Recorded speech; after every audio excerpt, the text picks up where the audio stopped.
What's up, guys? It's Louis Beasley here from PCAddicts.com, YouTube.com, and whatever.com channels and sites you can find me on. Now, I know a lot of you guys have been wondering, when in the world are you going to continue your audio microphone series? We want to hear more. How do I know you guys are saying that? It's because I get all the messages in my inbox of you guys saying that. So right here in this video, we actually are continuing the third part of the audio and microphone series. And in this part, we're going to be covering recording and mixing. I'm going to be giving you tips on recording and actually mixing what you recorded to get that professional sound. Exciting. Now, before we get started in regards to recording and mixing, I want you guys to understand something. I want you to understand that mixing and mastering are not the same thing. A lot of people new to recording, they look at that and they get that confused. They're actually two different processes that require different skill sets. Think of mixing as editing and adjusting each individual track with the goal of getting each individual track its own space, sound, and volume level in the overall mix. You're working to make each individual track sound good while playing it all together. So essentially, you want every track to have its own space in the mix, but while each track plays at the same time, you want the overall sound of each individual sound as a whole to sound good. A little confusing? We're going to explain it. I'm going to explain it. Now think of mastering as adding that sparkle and final touch to your final mix. You're taking the mixed down version of a song and adding that final sparkle to it. At the mixing stage, you work with individual tracks, and at the mastering stage, those multiple tracks have been mixed down to a single stereo mix, and you're tweaking that stereo mix. A little confusing, but if you can grasp that basic concept, then you're on your way to becoming a great mixer. Now in this tutorial, I'm going to be covering three different sections. I'm going to be covering a section on recording your source, a section on editing your takes, and a section on mixing it. Now we're going to start off with recording your source. Let me give you a couple tips on recording your source. Before I give you those tips, let me actually mention this. Right here, what you're looking at on your screen, this is an actual project that I was a part of. I actually recorded this, I mixed and mastered it. Now this version here is the mixed version, but it's not the mastered version. The mastered version is somewhere else. So for the sake of this video, I wanted to have multiple tracks to show you guys how I get my sound and my mixes to sound pretty good, or professional, should I say. So that being said, let's get started. This is an actual song of two artists singing to an instrumental track that I didn't produce. It was actually produced by someone else. They just brought me the stereo version, and I recorded and mixed what they brought me.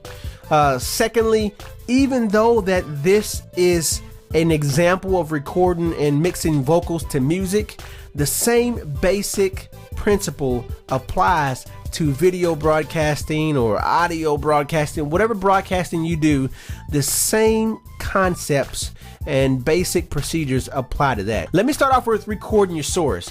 Obviously this is already recorded and already mixed, but I'm going to dribble everything up and remove all the settings so we have what would be a fresh recording. All right, now before you record, one recommendation that I highly recommend, actually three recommendations. That first recommendation is use a pop filter in front of your microphone. Very important.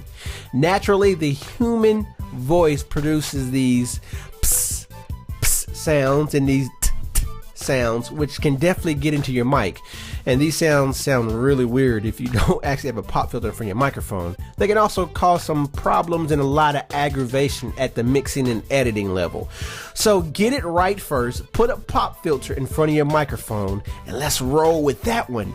The second tip that I want to give you when recording your source is try to add in a little compression in your audio chain to control volume peaking. Very important, and that is key. A lot of people just plug their microphone right up into a computer and they're ready to record.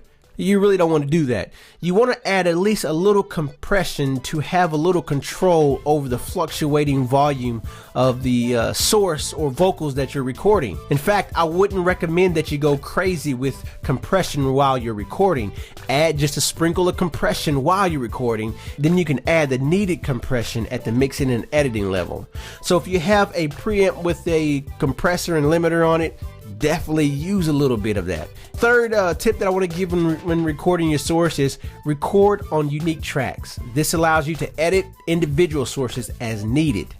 Think about it. If you, let's say you're recording a female vocal and a male vocal. You get it recorded, you record it on one track, and then you go back and listen to it and you're like, well, the male vocal is a little bit low. We need to add a little bit of volume to it. And you go to add volume to it, and when you turn the male volume up, well, the female volume is going to come up also, though it may not need to be. And that is the case because you have put both of those vocal sources on one track. So it's always a good practice to separate your individual sources or your individual takes or your individual voices on separate tracks. And that'll become a little bit clearer to you as we go on in this tutorial. That's a big key. A lot of people get it mixed up and they want to put everything on one track or put multiple sources on one track. In some cases that is okay, but not every case. And we'll get more into that here very, very shortly. So these are just some fundamental tips on recording your source. Obviously, I already got my sources recorded. I got them laid down here. They're ready to go. Let's go to the next section, which is editing your takes. Now, editing your takes is very, very important. A lot of times, if you don't edit your takes, then your overall sound is just going to sound really unprofessional. The reason for editing your takes is because when you're actually recording vocals, if you can mute out everything and just listen to the vocals by itself, you'll hear that individual make some pretty funny or flaky noises. I've heard everything from odd breaths to smacking to stutters to burps. You want to get rid of all that in your mix. And before you start actually mixing, you want to edit all that out. So the point and the key is once you have your source record, go in, zoom in, edit, and get rid of the stuff that you need to get rid of. Let me find a track here. We'll find a vocal track. We'll find this one here, and we'll just stretch it out a little bit so we can see here. Alrighty, so I'm gonna highlight what I'm referencing here. This right here is a vocal source, and I'm going to press this S here just to solo the track. So all we're going to hear is this artist. I just want you to see if you can pick up on some of the weird noises that should and can be edited out. Obviously, it's not going to be possible to edit everything out, but the stuff that is obvious, you probably definitely want to take that out. Let's listen to this. You want a perfect ending? My place is where you'll be spending the night. You're the perfect type. We can do it all day. I love the light. And I'll still respect you when you leave if I'd let you. Me and you is a wonderful thing. If I say so myself, it's a wonderful fling. You want a perfect ending? My place is where you'll be spending the night. You're the perfect type. We can do it all day. I love the light. And I'll still respect. Now let me stop it for a second. You want a perfect end? Right here in this blank spot right here, we heard him taking a breath and kind of breathing. That's unwanted, and that might not even show up in the mix because the instrumental is going to be so loud, or the instrumental is obviously going to be over the vocals. You probably won't hear that, but I don't like it. I want to get rid of it because it doesn't need to be there, and I can hear it when I solo everything out. So just to help my mix out a little bit, I'm going to get rid of that part. I'm also going to get rid of this dead space right here because it's something that I really don't need. And there may be a little air, or should I say a hiss in that dead space before he started rapping. So I'm just going to get rid of that. Now let's go back and listen to it, and you can tell that I got rid of the part where he's taking a breath. You want a perfect ending? My place is where you'll be spending the night. You're the perfect type. We can do it all day. I love the light. And I'll still respect you when you leave if I'd let you. Me and you is a wonderful thing. If I say so myself, it's a wonderful fling. So we have dead silence when he actually stops rapping, which it should be. There should be no noise there. So really simple, really basic, but you want to go through your entire song or your entire vocal parts, and you want to edit out those parts that need to be edited out, or remove those parts that need to be removed out. Another thing, at this level, when you actually record your source and now when you're editing, you want to edit your timings. If the artist's rhythm gets off beat, correct the timing by simply dragging it to the left or right to match up the timing, or you can simply go back and do a retake, which is, in some cases, can be a lot of work. But if you can fix the timing issue at the editing level without having to re-record it, I recommend that you do that.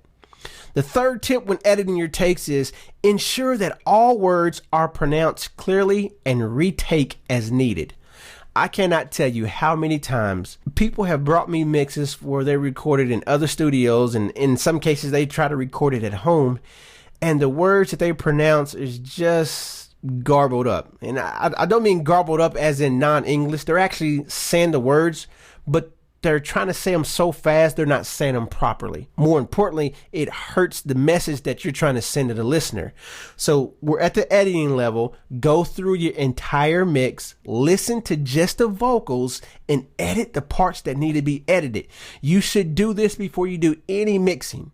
And this brings us to the mixing stage, my favorite stage. This is where we take all of the audio sources that we recorded, we play them together, and then we edit them. We bend the sound, we tweak the sound, we get it to sound as perfect as possible. This is the part that requires patience and it requires skill.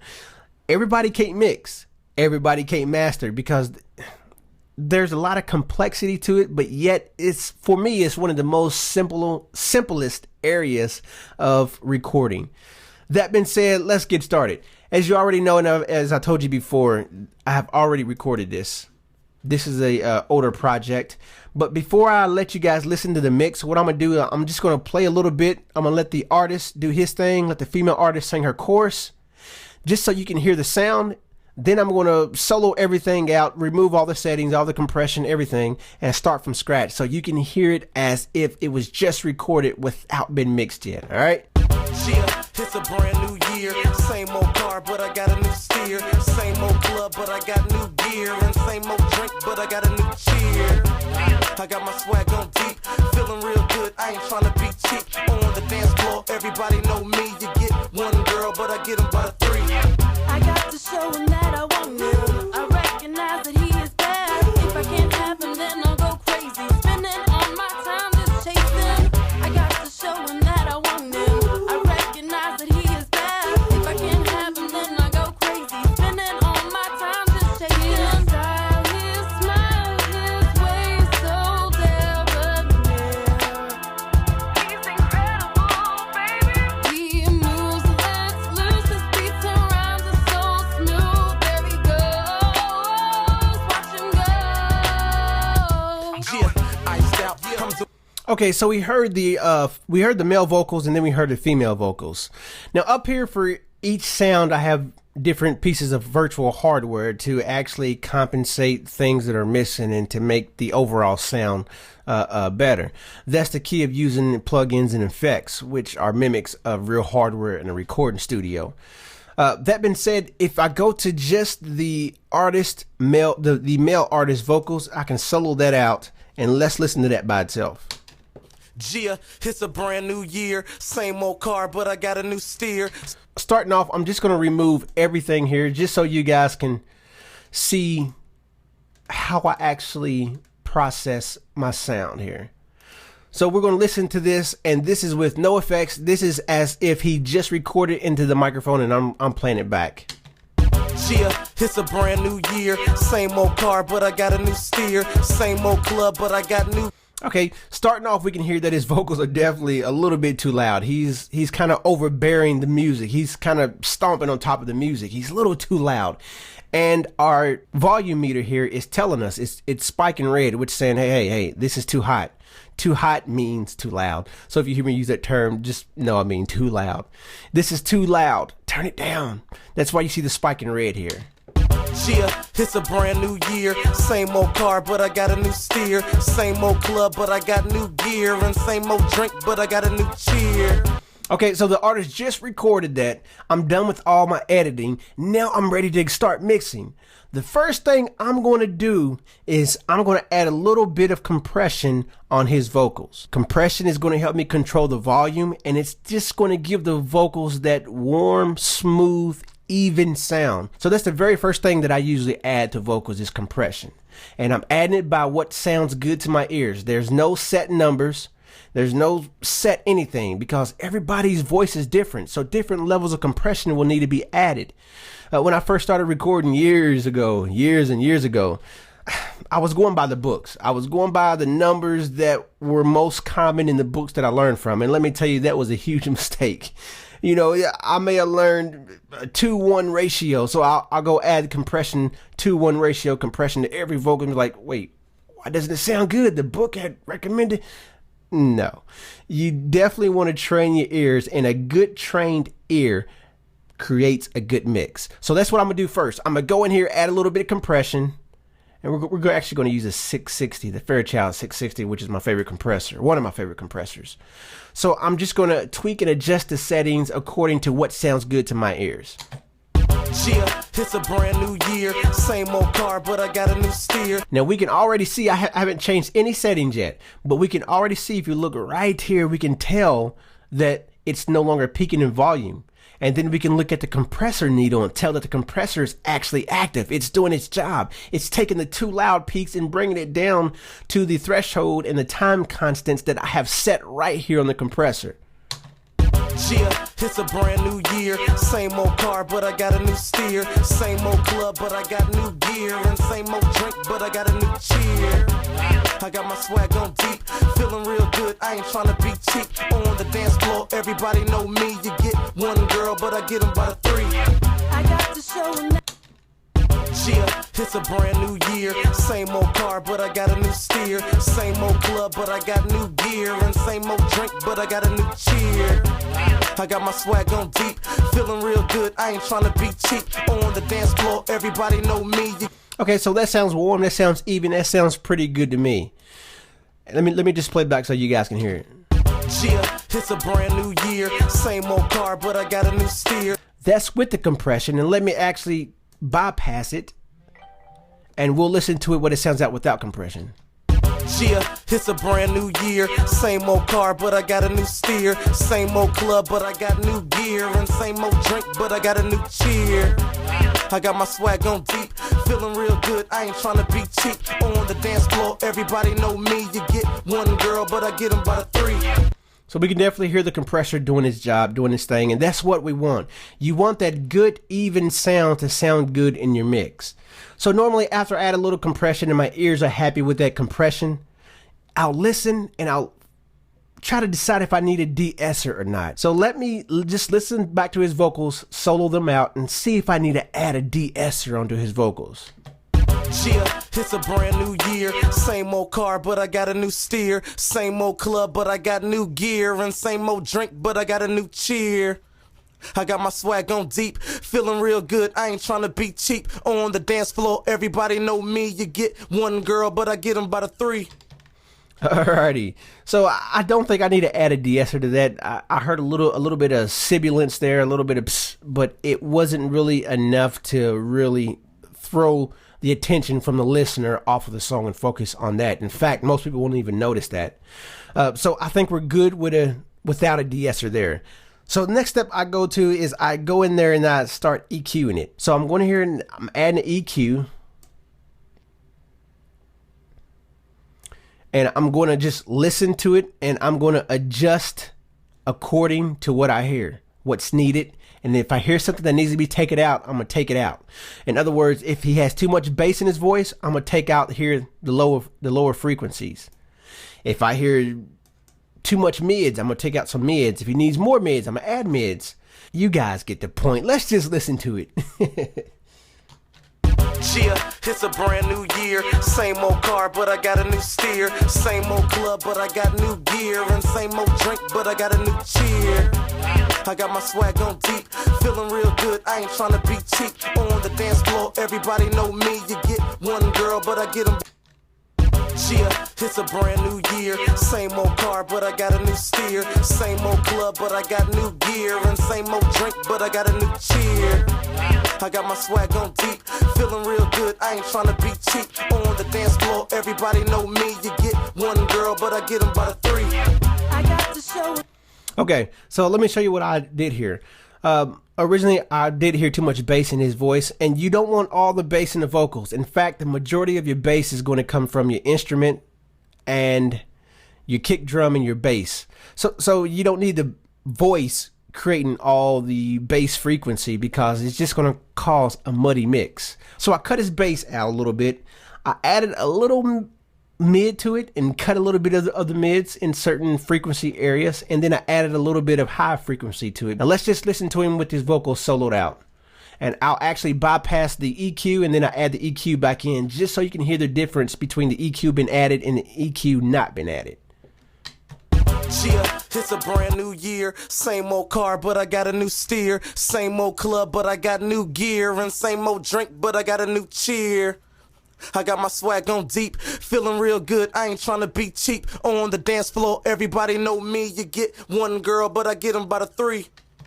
So hopefully you can hear the difference between the EQ been added and the EQ not been added. Trust me, in your final mix, EQ is going to make a huge difference. So you definitely want to make sure that you understand your frequencies in order to get the right frequency for each individual sound source. Now this particular part is dealing with the lead verse.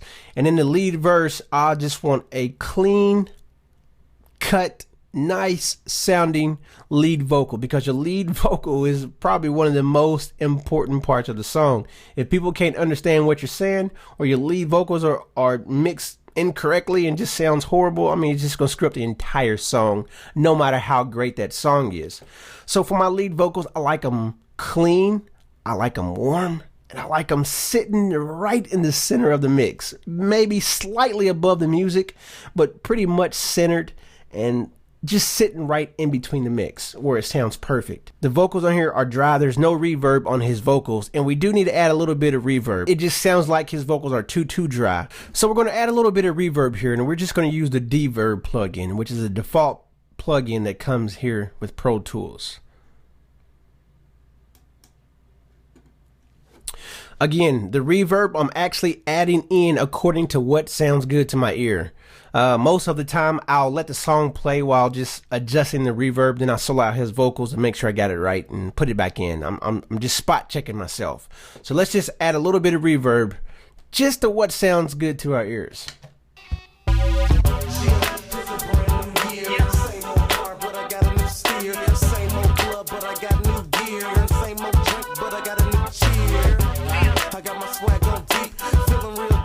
Trying to be cheap on the dance floor. Everybody know me. You get one girl, but I get them by the three.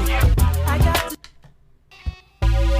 Yeah, it's a brand new year. Same old car, but I got a new steer. Same old club, but I got new gear. And same old drink, but I got a new cheer. I got my swag on deep, feeling real good. I ain't trying to be cheap on the dance floor. Yeah, it's a brand new year. Same old car, but I got a new steer. Same old club, but I got new gear. And same old drink, but I got a new cheer. I got my swag on deep, feeling real good. I ain't trying to be cheap on the dance floor. Everybody know me. You get one girl, but I get them by the three. Yeah, it's a brand new year. Same old car, but I got a new steer. Same old club, but I got new gear. And same old drink, but I got a new cheer. I got my swag on deep, feeling real good. I ain't trying to be cheap on the dance floor. Everybody know me. You get one girl, but I get them by the three. Yeah, it's a brand new year. Same old car, but I got a new steer. Same old club, but I got new gear. And same old drink, but I got a new cheer. I got my swag on deep, feeling real good. I ain't trying to be cheap on the dance floor. Everybody know me. You get one girl, but I get them by the three. I got to All right, so I got the reverb to where I want it. It sounds pretty good. I soloed it out. It sounds pretty good. My ears are happy with it. I can move on to the next section of the song. And this is what I would actually go do throughout the entire song. You go through each sound source, you add what's needed and take away what shouldn't be there. That's the whole part of mixing. You want to get it to sound perfect. Add what you need and take away what you do not need. A lot of people screw up mixes because they overdo it. They think they got to have plugins and plugins and plugins, and they just add all the different plugins, and they just really screw up the sound. So the whole point is to add only what's needed and then take away what's needed, or take away what's needed and add in what's needed. It doesn't matter which route you go first. Make sure it sounds good. Another important key when actually mixing, make sure you're actually mixing on studio quality monitors. So let's recap here to make sure that we understand everything that we learned in this video. Remember, mixing and mastering is not the same thing. Mixing, you're taking individual sources and making them sound good while they play together. Mastering is you're taking a mixed down version of those multiple sources and you're adding that sparkle to it. When you're recording your source, use a pop filter. Try to add a little bit of compression to control the volume peaking.